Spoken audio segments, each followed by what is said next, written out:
Halo, assalamualaikum warahmatullahi wabarakatuh. Selamat sore teman-teman, selamat berjumpa kembali di podcast Aksi Nyata dari Kamu untuk Indonesia. Balik lagi barengan sama aku, Laras Tahira. Gimana kabarnya kamu sore hari ini? Semoga tetap dalam keadaan yang fit ya teman-teman. Karena kurang lebih 20 atau 30 menit ke depan kita bakal membahas sesuatu yang mungkin ini relate dengan info-info yang ada di kehidupan sehari-hari gitu. Nah, untuk podcast kita kali ini kita tayang di beberapa platform. Ada di Instagram, Twitter, TikTok, Facebook Partai Perindo di @partaiperindo. Kemudian kita juga tayang di RCTI Plus, Okezone, Sindonews, inews.id, YouTube Partai Perindo dan juga website Partai Perindo. Dan kita juga akan selalu memberikan giveaway buat kamu. Ada total Rp300.000 untuk 3 orang masing-masing mendapatkan Rp100.000 voucher belanja. Nah, caranya gampang banget. Kamu tinggal kasih aja quotes terbaik kamu terkait dengan tema kita di hari ini. Tentunya untuk pengumuman pemenangnya akan ada di Instagram @partaiperindo di minggu depan. Jadi jangan lupa untuk di follow Instagramnya ya. Stay tune terus, kita punya tema yang menarik untuk sore hari ini teman-teman. Jadi kita akan membahas mengenai jalan panjang pemberantasan mafia tanah di Jakarta. Dan untuk membahas hal tersebut teman-teman, kita sudah kehadiran bintang tamu yang sangat spesial. Beliau ini adalah Wakil Ketua DPW Partai Perindo DKI Jakarta. Ada Bang Christian Thomas. Selamat sore Abang. Selamat sore. Terima kasih sebelumnya sudah menyempatkan hadir di podcast Aksi Nyata, Bang. Aku panggil Bang Christian atau Bang Thomas nih? Bang Thomas aja. Bang Thomas aja. Bang Thomas sepertinya fit sekali hari ini ya. Lagi nggak sibuk atau gimana? Dibatal-batalin. Terima kasih banyak Bang Thomas. Padahal saya kalau tahu dari asistennya jadwalnya ini udah penuh sampai 2028 ya. 2029. 2029. Ternyata lebih sibuk lagi. Sibuk lagi saya. Ini selain menjadi ketua DPW, kesibukan Bang Thomas di samping itu ada ngapain aja kesehariannya nih Bang? Oh, kesehariannya sih selain di Perindo, saya juga komisaris general kontraktor lah perusahaan. Dan banyak juga kegiatan-kegiatan non formal seperti di Atma Jaya. Saya itu di divisi kebijakan publik. Dan di ISKA itu Ikatan Sarjana Katolik, itu cendekianya Katolik, saya ketua DPC-nya. Di mana lagi itu saya juga advokat. Saya juga ada Thomas Robic and Partners. Dan itu biasanya membidangi pekerjaan kita memang ya masalah-masalah tanah. Dan saya juga ikut masuk juga ke inti itu Indonesia Tionghoa, padahal saya ini sebenarnya Batak Tulen. Ibu saya Batak, bapak saya Batak. Cuma di sini nggak ada marga ya. Ada di sini nih, ada. Nggak saya taruh marganya. Oh iya, iya. nggak ada. Oh tadi nggak ada ya? Oh ya. Ada. Perasaan tadi saya baca bukan marga itu ya. Tapi saya masuk ke inti Indonesia Tionghoa. Ya nggak apa-apa. Itu Mungkin ada DPC turunan kali. Jakarta Pusat. Berarti Iya. super sibuk, banyak banget nih organisasinya ya Bang Thomas ya. Emang terbiasa dari zaman sekolah ikut ekstrakurikuler kah atau ikut organisasi OSIS mungkin udah dari zaman sekolah emang udah Kalau seneng gerak gitu. Di Atma Jaya itu ya, Atma Jaya saya Atma Jaya, habis itu lanjut profesi di UI. Hukum saya itu dari Bayangkara. Waktu di Atma Jaya sih saya sebenarnya dianggap bukan mahasiswa. Saya itu IO gitu. Oke, dari kan? zaman kuliah Dari tuh. zaman kuliah. Jadi emang seneng ngurusin ini itu ya. Emang Iya. seneng sibuk gitu orangnya. Jadi kayak di Atma Jaya itu saya ketua panitia aja tuh sampai 9 kali ya. Baik. Ya, habis itu perlengkapan gitu. Habis itu wakil ketua berapa kali. Jadi lu kuliah apa sih ke kampus gitu. Tapi ya lulus juga sih. Iya, lulus juga ya. Atma Jaya kan dikenal susah keluar. Bener. Saya lulus. Alhamdulillah. Dan ya, bagus. kenal banyak. Saya angkatan Gading Martin loh. Wih. Berarti siapa sih yang nggak kenal Bang Thomas gitu ya? Banyak sih yang pura-pura nggak kenal. Oh coba banyak yang pura-pura nggak kenal. Iya, betul. Ya karena eksis banget lah zaman di Ya, kampusnya eksis. gitu ya. Berarti sifat ekstrovert dan juga nggak mau diem ini mungkin yang membuat Bang Thomas ini pengen terjun ke politik. Apa itu salah satunya pada saat itu? Enggak juga sih. Ini saya ini basicnya kan ekonomi. Oh, bukan hukum kuliahnya. Bukan. Oh, saya pikir tuh kuliah hukum. Saya masuk ke hukum karena ya mengalami ketidakadilan lah Oke, sebenarnya. kenapa tuh? Jadi dari 91 tuh ada 93 ada orang tua saya, bapak saya masalah tanah. Masalah tanah saya urus ke 2003 itu kayaknya sih pihak kelurahannya tuh agak main-main gitu, melempar ke sana ke sini ke sana sini. Dari situ saya berpikir saya harus jadi orang hukum. Saya masuklah Universitas Bayangkara. Baik. Habis itu saya urus, nggak semudah itu juga. Dan setelah saya sekarang buka ini, lawyer juga belum tentu mengerti masalah tanah. Oh, berarti sekolah di hukum pun belum tentu Iya. bisa langsung ngurusin masalah tanah gitu istilahnya. Oke, terus. Dari situ saya malah jadi mau masuk ke partai. Kenapa? Kenapa? Partai bukan awalnya bukan Perindo ya. Awalnya saya itu mafia tanah 2017 masuk ke tanah saya yang di Ciputat itu Tangerang Selatan sekitar 1.700 meter. Itu sudah diplang polisi segala macam, terbit sertifikat atas pihak lawan, sudah di polis lain. Cuma ada plang polisi itu patah. Patah karena beberapa hari sebelumnya saya ikut undangan DPR RI itu saya foto bareng dengan Bambang Sasetyo. Oke. Jadi betapa pengaruhnya seorang pejabat politik bisa membuat oknum polisi takut dan mematahkan pelang milik mereka. Jadi saya rasa wah kayaknya saya harus masuk ke partai nih, harus punya kuasa. Dan udah beberapa kasus saya dampingi dan memang mafianya kabur, mundur karena wah keras nih partai. Jadi mungkin ya kenapa saya ekonomi atau ke hukum, ya jalanin aja, kalau bisa bantu orang Ya, kenapa gitu. enggak Kenapa gitu ya. enggak gitu. Tapi emang dari beberapa teman-teman dari Pemuda Perindo yang pernah ngobrol pun ya, emang ini berangkat dari kepedulian dulu awalnya gitu Iya. dengan sekitar gitu ya, sampai akhirnya merasa terbantulah dengan Perindo ini gitu. Siap. Pada saat itu apa nih yang ada di pikirannya Bang Thomas? Kenapa memilih Perindo pada saat itu? Sebelumnya kan saya adalah ke partai sebelumnya ya kan. Habis itu ya mungkin ada juga saya melihat peluang, dan saya ngelihat juga kalau Perindo ini kan inklusif ya, bisa menerima saya. Saya juga harus berkaca diri. Saya ini kan Batak, habis itu Kristen minoritas, nggak mungkin PKS dong ya kan. Ya udahlah, yang paling mendekati. Dan saya ngelihat juga Perindo itu sosial. Seperti saya waktu di kampus itu kan pekerjaan-pekerjaan yang nggak dibayar sebenarnya ya, cuma kegiatan dari hati kampus. itu. Tapi kita bisa bantu, bisa nyenengin banyak orang. Lebih ke passion ya Bang Thomas Lebih ini ke ya. passion. Dan saya ngelihat itu di Perindo ya difasilitasi. Seperti kemarin saya ada tim saya sebelumnya minta gerobak, langsung ACC. Langsung ada. Mie ayam nih. Wah, mie ayam. Wah, ini Perindo meskipun kita cuma jadi kader juga saya puas lah. Adalah bukti nyata untuk orang-orang yang saya kenal gitu. Nah itu that's why kita berkali-kali selalu mention aksi nyata karena memang terbukti ada gitu ya. Betul. Ada mungkin program-program dari Partai Perindo pada saat itu ya yang akhirnya membuat Bang Thomas ini lebih tertarik lagi untuk bergabung. Jadi di partai sebelumnya yang ada kesan agak terlalu cari ribut. Habis itu saya ini yang biasa terjun ke pasar. Terus terjun ke pasar maksudnya karena saya juga ada usaha di Pasar Induk Kramat Jati, bertemu pedagang-pedagang. Rata-rata kalau saya perkenalkan diri, oh saya dari partai ini. Enggak, ribut terus katanya. Terus gimana? Wah kalau saya sih Perindo aja. Oh pedagang, pantesan Perindo aja. Itu yang mention pedagangnya ya, Perindo itu ya. Iya. Malah saya kan dulu kesel dong. Iya. Ya, udah partai lain nih, bukan partai gue nih gitu ya. Perindo nih. Iya. Cuma lama-lama karena saya dekat sama orang pasar, kenapa nggak sayanya yang ke Perindo gitu. Bener. Kan? Saya yang mendekat ke mereka daripada saya capek-capek nyari mereka kan. Mereka maunya Perindo, ya udah saya ke Perindo aja. Iya.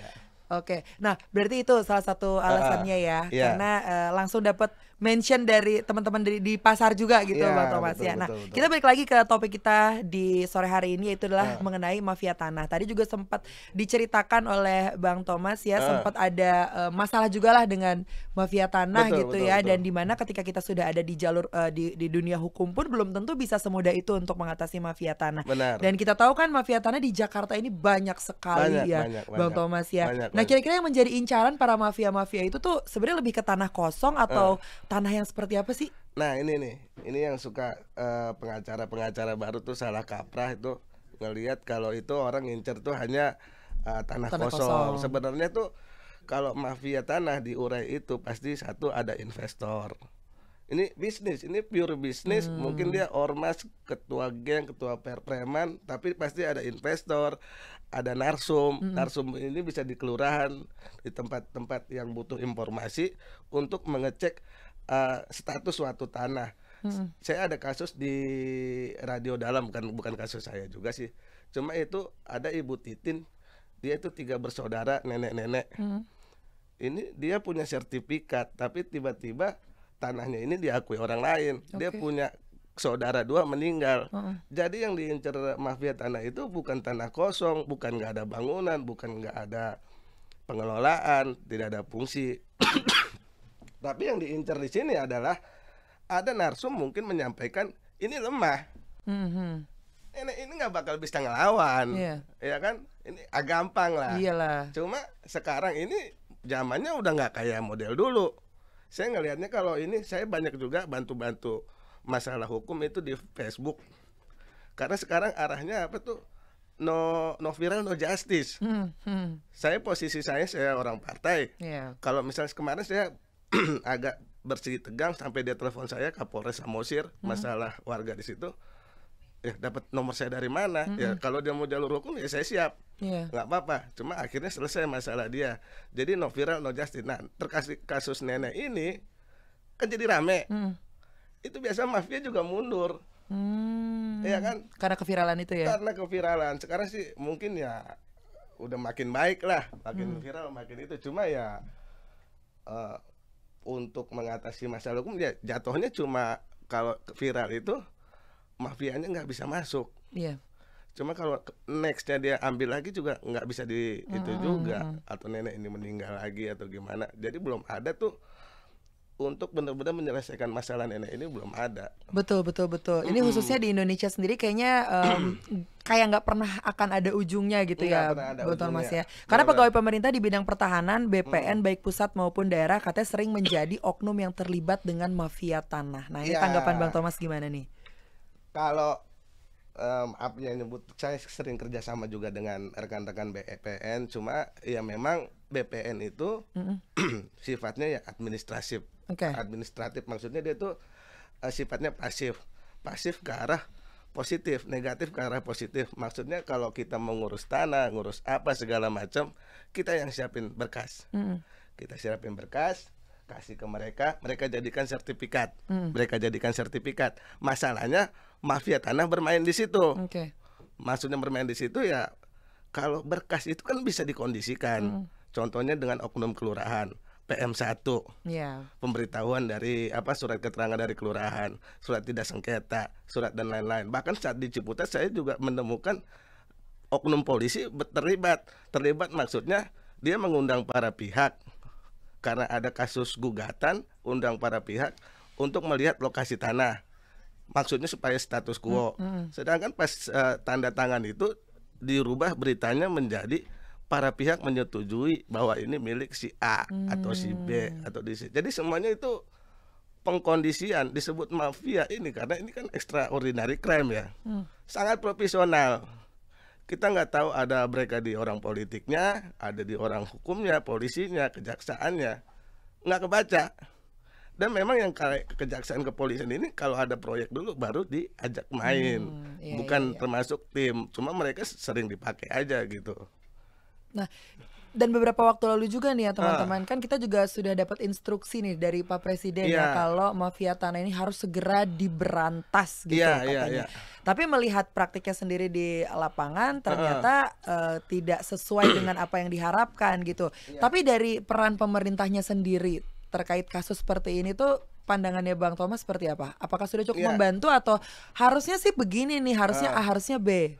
Ya, seperti tadi saya ada komunikasi juga dengan, Bro Raja Juli dulu, kenal lah, cuma nggak terlalu diakomodir. Saya ngelihatnya gimana ya, ini Jokowi sudah punya langkah, langkah ini sangat baik saya rasa. Mhm. Ada niat dulu lah dari eksekutif untuk, memberantas mafia tanah. Ya, tapi ya untuk jujur aja di 400 kabupaten ada Kantah, ada BPN, itu yang Kantahnya orang hukum hanya 20%.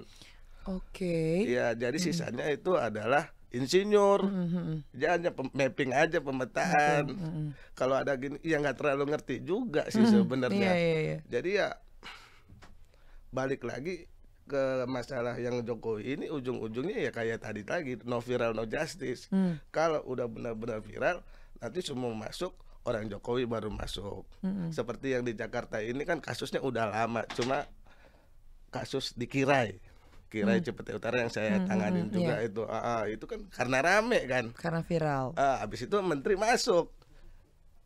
Sedangkan selain kasus itu kan banyak gitu, Mhm, banyak kasus di luar selain yang viral itu. Jadi kalau mau berantas dan sedangkan sifat BPN itu pasif, ya agak repot. Sedangkan BPN itu bisa bergerak. Misalnya waktu orang pengajuan tanah, sebelum terbit sertifikat kan ada 3 bulan. Di situ dia seharusnya bisa menyelidiki. Misalnya girik itu ada persil itu ada penggunaannya, ada darat, ada sawah. Di kasus yang di Ciputat itu ada mafia tanah, di giriknya D1, cuma dia merebut tanah D2, maksudnya agak ke dalam. D1 itu jalan utama. Itu mhm, aja sekilas kita udah tahu mana mafia mana bukan. mhm, Ya kan nggak perlu pinter-pinter amat, cuma yang seperti itu pun nggak semua ngerti. betul betul betul. Iya, Tapi memang itu jalan satu-satunya untuk, bisa terbantu ya dengan cara viral atau mungkin ada cara lain mungkin yang masyarakat di sini, heeh. gimana nih caranya mau ngontak Bang Thomas juga agak susah nih gitu? Kalau kemarin saya ada di ke DPRD Tangerang Selatan, saya dan rekan saya sebenarnya saya ini kan bisa masuk ke institusi-institusi, Mhm, bisa kenal-kenal orang. Penting bisa masuk ke wali kota. Saya punya rekanan namanya Rofik, itu juga dia itu saya jadikan rekanan karena dia memiliki tingkat pemahaman atas tanah itu sangat luar biasa lah. mhm, Kadang dia ngajarin ngajarin kantah juga. Nah, jadi saya waktu itu mengajukan ke DPRD Tangsel itu, oke lah saya buka layanan. Anda terima aja pengaduan dari warga, kami yang screening. mhm, Screening maksudnya tuh kadang-kadang orang datang ke saya, datang mhm. ke rekan saya itu, pas saya cek dia mafianya, Justru dia dia mafianya. mafianya. Nah itu jangan sampai di Oh, DPRD itu masuk-masuk kita bantu mati-matian, taunya dia mafianya, mafianya. mhm. Cuma untuk tahu gitu kan banyak hal yang harus dikupas. Cuma Oh, kemarin saya ke sana berhubung ganti partai ya selesai lah. iya iya. Mungkin saya harap kedepannya Perindo mau lah Semoga lah, buka, pastilah. nanti saya bantu-bantu Yes screening lah. Oh yes ini yes. mafianya nih. Nah ini mafianya nih. Nah ini mungkin tips simpel Ah, aja nih buat, ah, teman-teman yang sedang menyaksikan dan kebetulan ini mau ah, membeli tanah nih, tapi kan ah. takutnya, siwer gitu ya, Iya, iya, takutnya ini iya. mafia atau bukan. Nah Iya, cara iya. untuk membedakannya itu seperti apa? Jadi gimana ya? Kalau dibilang pemain, hampir semua pemain sih ya. Mmm, Kadang orang ke notaris, notaris supaya memeriksa tanah dan lain-lain. Tiba-tiba sertifikat balik, besok udah ganti nama. mhm, Tapi saya melihat ini ada positifnya dari pihak BPN, pihak kementerian, ada sentuh tanahku. Sekarang kita itu bisa periksa periksa sertifikat itu online. oke. Jadi nggak ada berkas kita ke Iya sana, iya nggak iya. bisa Aman dimanipulasi, lah, heeh. kita bisa lihat ya mungkin bisa lah teman-teman lihat sentuh tanahku sebelum membeli, pastikanlah di situ. Kalau saya sih kadang-kadang saya suka minjem aja. Mhm Saya jadi kemarin udah 2 lah kasus tanah saya selesai, tanah pribadi, mhm. tanah dari orang tua, itu langsung saya agunkan. Bank itu punya sistem cek tanah lebih Iya akurat. iya iya pasti. Cuma kalau zaman dulu, jadi nih historisnya mafia tanah. ada juga historisnya itu gara-gara perbankan. Mm. Maksudnya perbankan dulu ada itu oknum-oknum kecamatan, kelurahan dan lain-lain dengan mafia tanah bekerja sama untuk cari pinjaman. Nyari pinjaman itu jadi sebenarnya mereka itu menciptakan sertifikat bodong. Karena ada keyakinan kecamatan kelurahan, bank menganggapnya asli, padahal tanahnya itu nggak ada. Tanahnya serem nggak ada. banget. Tapi karena itu adalah pinjaman, jatuhnya ke negara kan, sita negara, ini nggak kredit macet dan lain-lain, dilelang. Rata-rata tuh mafia tanah beli tanah lelangan. Tanahnya nggak ada tapi dia pegang sertifikat. Iya. Tapi itu kebacanya gimana? Biasanya yang begitu-begitu nggak punya PBB, berarti nggak bayar pajak. Betul. Emang dia cuma buat ngajuin pinjaman aja. Iya. Dari situ langsung ketahuan, oh mafianya ini. Kalau nggak ya itu tadi, kita lihat persilnya, dia ngakuin ini persil. Misalnya kayak tanah 53, samping 52, samping 54. Ada mafia tanah hantam yang 53. Hantam yang 53 ini, tapi tanah dia persilnya 28. Mafia nih. Iya. Kejauhan Anda ke 54, Anda tuh di 28 tuh di mana? Tapi ya itu lagi. Ini ada koreksi juga untuk Menteri PAN ya, aparatur negara. Itu saya harap tuh kalau sertijab kelurahan itu, saya harap sekali tuh kalau misalnya warkah itu harus diserahkan ke penerusnya. Karena kita rata-rata ini bermasalah sengketa tanah. Pak, ini Pak tolong lihat girik saya nomor sekian-sekian. Oh, warkahnya dipegang sama lurah sebelumnya. Lurah sebelumnya main sama mafia. Udah repot kita kan. Terus kemana nih? Oh, nggak tahu nggak itu. Ya udah, seneng mafia. Lu mau ngetres kemana lu? Iya. Cuma kalau kita yang ngerti tanah dapat aja. Betul. Oh, ini tahun segini kayak ini ada kasus tanah. Tanah itu sertifikat. Jadi sertifikat ditunjuk oleh Kisah bin Ijo lah gitu ya. Tahun 91. Saya lari ke keluarganya. Kisah bin Ijo meninggal tahun 80-an. Kok dia bisa jadi saksi tahun 91 nunjukin patok tanah? Itu aja kan harusnya kalau kita untuk ngelihat kayak begitu aja harusnya langsung bisa dipidanakan. Tapi sistem hukum di Indonesia nggak gitu, rumit, harus pembuktian dulu terus. Dan itu yang bikin senang mafia. Apalagi yang diincar kayak nenek-nenek, kayak nenek Titin. Boro-boro mau sidang pengadilan, mau makan aja susah kali ya. Ngambil nasinya aja jalan udah susah. Ya mungkin bermain-main di situ. Iya, mafia tapi tanah. beberapa hal juga udah dibocorin tadi sama Bang Thomas juga ya, cara-cara supaya kita tidak terjebak dengan mafia tanah tersebut gitu. Tapi kalau seandainya memang ada di luar sana yang menjadi korban mafia tanah, apakah bisa minta bantuan kepada Partai Perindo, Bang Thomas? Kalau Partai Perindo memfasilitasi, saya sih siap-siap aja gitu ikut membantu jadi tim untuk screening surat-surat warga. Oke, jadi Iya, bisa lah ya. bisa. Nah ini terakhir mungkin Bang Thomas, apa yang mau disampaikan untuk teman-teman supaya tidak terjebak dengan mafia tanah yang tersebar khususnya di Jakarta ini? Jadi ya yang diserang pertama dari mafia tanah memang karena tanah itu tidak dimanfaatkan. Maksudnya lahan kosong ditinggalkan. Ya, kalau bisa kalau kita beli tanah ya disewain lah atau dipagarin, patoknya yang jelas, ada fungsi sosialnya. Itu tuh bisa membuat mafia tanah mikir dua kali. Ini agak repot. Nanti apalagi ada sejarah dia usaha bergaul lah dengan RT RW dan kelurahan. Jadi kita tuh punya catatan. Kalau dulu sih di Jakarta itu ada SKT, surat keterangan tanah. Meskipun kita girik itu, kita itu bisa membuat surat keterangan dan dikonfirmasi kelurahan kecamatan kalau itu pemiliknya kita. Kalau sekarang di Jakarta udah nggak ada. Karena jatuhnya jadi ranah pungli waktu itu. Ya, jadi dihapusin aja sekalian. Tapi ya itulah, kalau bisa. Dan untuk semua yang lagi mendapat masalah mafia tanah, ya sebelum menghadapi advokat dan lain-lain, tanya dulu sama mereka itu langkahnya apa ini. Saya punya kasus gini-gini, langkahnya apa, bagaimana untuk seterusnya ke depan untuk menghasilkan apa. Karena kadang korban-korban ini habis dana, mengurusi tanah yang satu, hilang 2 tanah lainnya, karena pengacaranya juga nggak ngerti.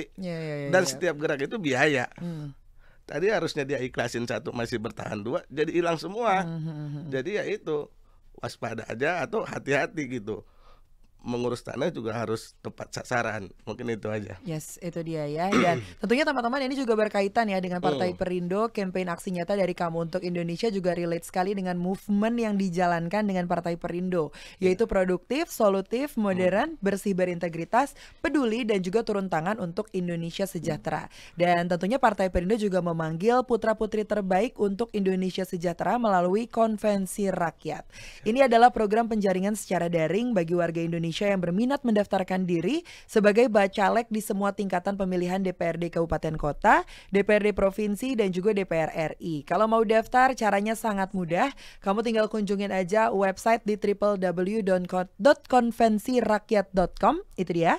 Dan untuk mendaftar sebagai anggota Partai Perindo juga bisa mengunjungi website di bawah ini juga, www.partaiperindo.com. Dan kamu juga jangan lupa untuk download aplikasi Partai Perindo di App Store dan juga Play Store, atau bisa scan barcode yang ada di sini ya.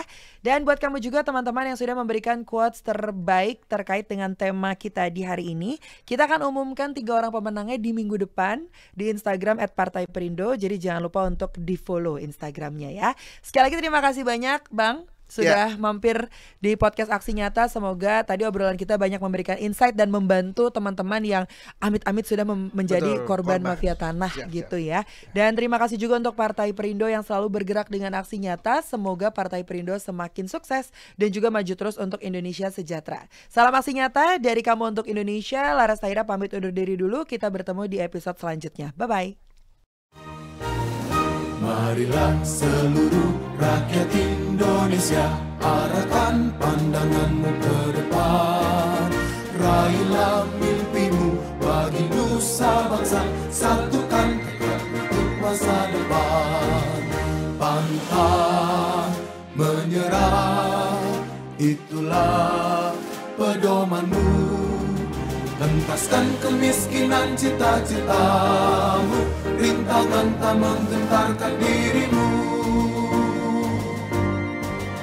Indonesia maju, sejahtera tujuanmu, nyalakan api semangat perjuangan.